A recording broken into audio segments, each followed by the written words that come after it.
11th के हमारे Hindi medium plus English medium दोनों बच्चों के बार बार कमेंट आने के बाद यहाँ पर मैं आपके लिए हिंदी का एक ऐसा मॉडल पेपर लेकर आया हूँ कि जो बिल्कुल वार्षिक पेपर को फाड़ कर रख देगा।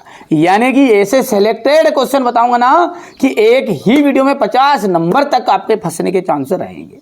ठीक है, पूरा का पूरा नहीं फंसेगा, मैं भी जानता हूँ और आप भी जानते हो, लेकिन ऐसे क्वेश्चन आएंगे कि इसे हुबहू मिल जाएगा, एक अनुभव आपको हो जाएगा। चलिए बेटा, तो देर किस बात की, फटाफट से शुरू करता। वीर गाथा काल की प्रसिद्ध जो रचना है वो रचना कौन सी है? देखिए, वीर गाथा काल में ना वीरों के जसों को गाया जाता था, तो पृथ्वी राज रासो एक आपकी वीर गाथा की प्रसिद्ध रचना है। मीराबाई जो है अपना सर्वस्व मानती है श्री कृष्ण को। हिंदी का प्रथम उपन्यास माना जाता है, हिंदी का जो प्रथम उपन्यास है ना वो है परीक्षा गुरु। क्या है? परीक्षा गुरु। चित्रपट संगीत का पर्याय है, लता मंगेशकर को कहा गया है।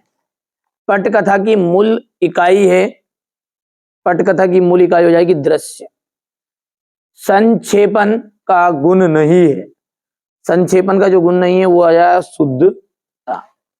चलिए, अब है आपका रिक्त स्थान।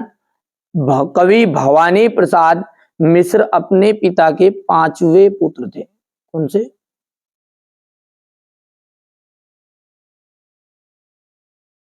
पांचवें पुत्र थे। अक्क महादेवी का विवाह जैन राजा कौशिक के साथ हुआ था।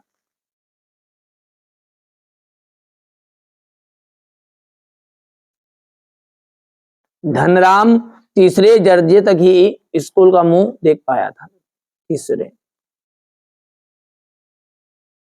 भारतीय संगीत के मुख्य वाद्य वीणा रहा है।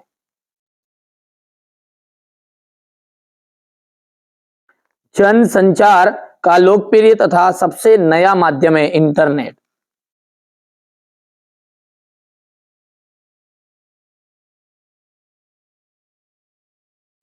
ठीक है, इसके बाद में काव्य को बिंब में शब्द चित्र माना जाता है।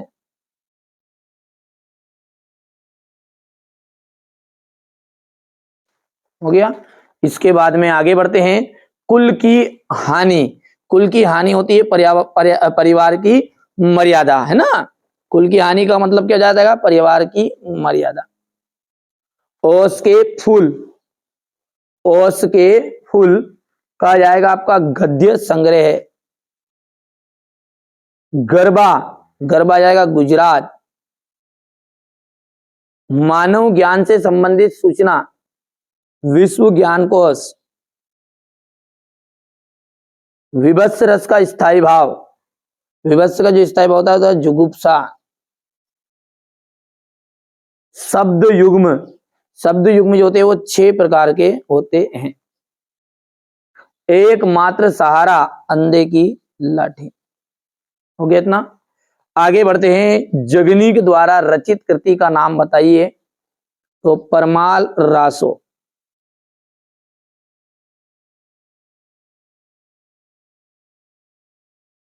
दूसरी बार लॉर्ड कर्जन के भारत आने से कौन प्रसन्न नहीं थे? भारतवासी।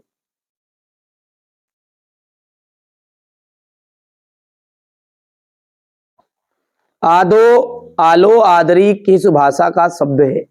बंगाली भाषा का।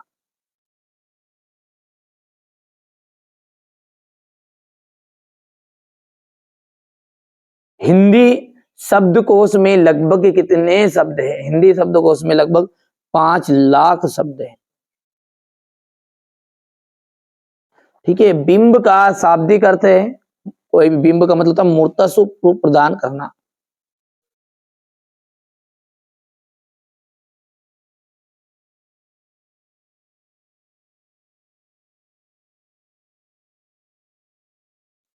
शब्द गुण कितने प्रकार के होते हैं? शब्द गुण होते 3 प्रकार के।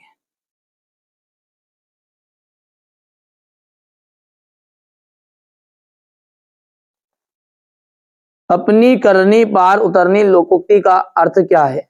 देखिए, अपनी करनी पार उतरने का मतलब होता है स्वयं व्यक्ति स्वयं के परिश्रम से ही सफलता मिलती है। तो यहां पर लिख देते हैं अपन स्वयं के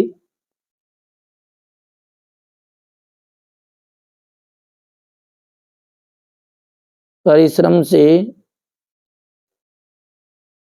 सफलता मिलती है। हो गया। इसके बाद में आगे अगला है आपका धनराम कुशाग्र बुद्धि का बालक था, तो ये आपका हो जाएगा असत्य। कृष्णा सोबती ने देशभक्ति से संबंधित कहानियां लिखी, ये आपका ये अभी असत्य रहेगा। तातुस ने बेबी को पढ़ने के लिए बांग्ला अभिधान की पुस्तक दी थी, असत्य है। और ये भी आपका गलत रहेगा। रोला जो है ना एक मात्रिक सम छंद का उदाहरण है, कि ये बिल्कुल एकदम राइट बात है। और राष्ट्रभाषा के लिए संपर्क भाषा का प्रयोग किया था, ये भी आपकी सत्य है। ठीक है, आगे बढ़ते हैं। और सत्य सत्य के बाद में आपका अगला है, यहां पर है प्रगतिवाद के दो कवियों के और तथा उनकी एक एक रचनाएं बताइए। ठीक है, भारतेंदु युग के दो लेखकों के नाम बताना है। कबीर ने अपने को दीवाना क्यों कहा है। तो ये सारे जो प्रश्न है क्वेश्चन नंबर 23 तक, इसका सॉल्यूशन है ना अपन पीडीएफ के थ्रू कॉपी में यहां पर देखते हैं ना। तो चलिए कॉपी में अपन अच्छे समझते हैं, इसको हट करते हैं साइड में। यहां से देखिए, ये आपका सेट ए जो चल रहा है उसका पूरा सॉल्यूशन है। ये देखिए क्वेश्चन नंबर 6 क्या है, बोल रहा है प्रगतिवाद के दो कवि तथा उनकी एक एक रचना बताइए। हो गया इतना। इसके बाद में याद भी कर सकते हैं आप, भारतेंदु युग के दो लेखकों के नाम आपको बताने हैं, यहां से लिख सकते हैं, स्क्रीनशॉट ले सकते हैं। कबीर ने अपने को दीवाना क्यों कहा है, तो देखिए यहाँ दीवाना का अर्थ होता है पागल। किसी के प्रेम में डूबा हुआ व्यक्ति दीवाना कहलाता है। कबीर भी प्रभु की भक्ति में लीन है, जबकि यह संसार जो है बाहरी आडंबरों में उलझकर ईश्वर की खोज कर रहा है, इसलिए कबीर ने स्वयं को दीवाना कहा है। मीरा जगत को देखकर क्यों रोती है। मीरा श्री कृष्ण के प्रति भक्ति उसकी अनन्य है। वह पूर्ण समर्पण के भाव के साथ अपने आराध्य पति को मानकर, ये आप याद कर सकते हैं, सिंपल लैंग्वेज में लिखाया है मैंने ना। इसके बाद में ये द्विवेदी युग के कुछ गद्य की कुछ विशेषताएं लिखिए। 2 या 3 आपको कर लेनी, ज्यादा नहीं करनी, पर मैंने पूरी आपको यहाँ पर बता दी है ना। बढ़िया से कंप्लीट करते जाना है ना। ये इसके बाद में ये बचा हुआ इसका द्विवेदी युग की विशेषता का। अगला क्वेश्चन है आपका, निबंध को गद्य की कसौटी क्यों कहा गया है। जो निबंध है उसको गद्य की कसौटी क्यों कहा गया है ना। गद्य की कसौटी इसलिए कहा गया क्योंकि जो कवि रहता ना, देखिए गद्य में आ जाता लेखक, कवि जो रहता ना उसकी 4 पंक्ति लिखी, 4 पंक्ति में से यदि एक पंक्ति भी उसकी अच्छी होगी, भावपूर्ण लिख दी, तो उसकी बड़ाई हो जाती है। लेकिन लेखकों के साथ ऐसा नहीं होता, उनकी हर पंक्ति पर ध्यान दिया जाता है। कभी कम से कम 5-4 बार वो लिखते हैं किताब, जिसके बाद में एक आधी वायरल होती है, यानी कि सीधी सी बात है। तो ये अपन यहाँ से इसको कंप्लीट कर सकते हैं। 2 हिस्से में स्क्रीनशॉट ले लेना आप। ये यहाँ तक ले लिया, यहाँ से याद रखना एक वाक्य तक है ना, और फिर इसके बाद में ये यहाँ से। चलिए अब आगे है, ये क्वेश्चन नंबर 9 आपका। ठीक है, ये क्वेश्चन नंबर 9 है। यहां से देखिए, ये क्वेश्चन नंबर आपका 9 है, बढ़िया से कंप्लीट करना है। इसके बाद में अपन बात करते, ये क्वेश्चन नंबर 10 है, आजादी के पूर्व किसानों को किन किन समस्याओं का सामना करना पड़ता था। ये हो गया इतना। और क्वेश्चन नंबर 10 बढ़िया से स्क्रीनशॉट लो यहां से इसका भी। इसके बाद में इसका अथवा है, ये ले कितने प्रकार की होती है।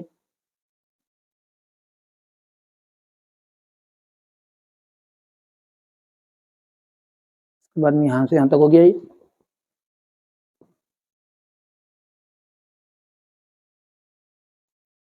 ये क्वेश्चन नंबर आपका 11 है।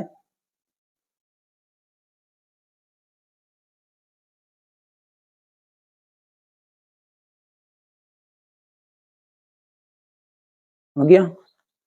इसके बाद में यहां से ये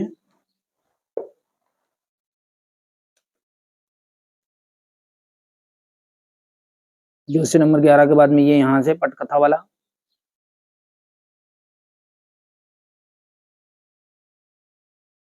हो गया इतना।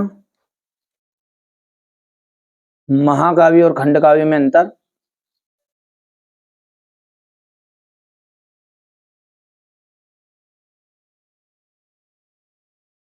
क्वेश्चन नंबर 12 का अथवा है आपका मुक्तक छंद की परिभाषा देनी। अभी तो देखिए पूरे प्रश्न करने अथवा सही थे ना आपको, ठीक है, अच्छे से कंप्लीट करना आप तो, है ना, कोई से भी प्रश्न आ सकते परीक्षा में। हमारा उद्देश्य यही है कि अब की बार 90 पार, जिन बच्चों को वास्तव में ना 90 के पार पहुंचना है और वास्तव में जो बच्चा चाहता है कि अब की बार 90 पार, इन बच्चों की तरह देखिए अपनी ऑफलाइन कोचिंग का रिजल्ट है।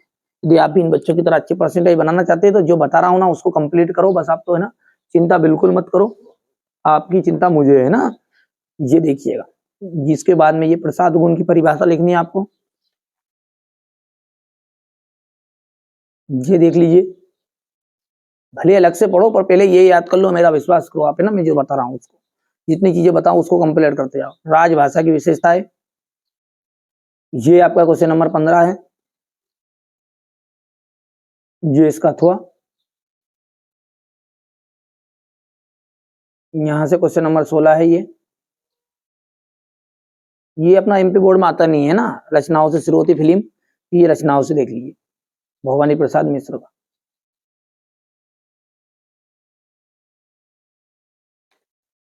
और ये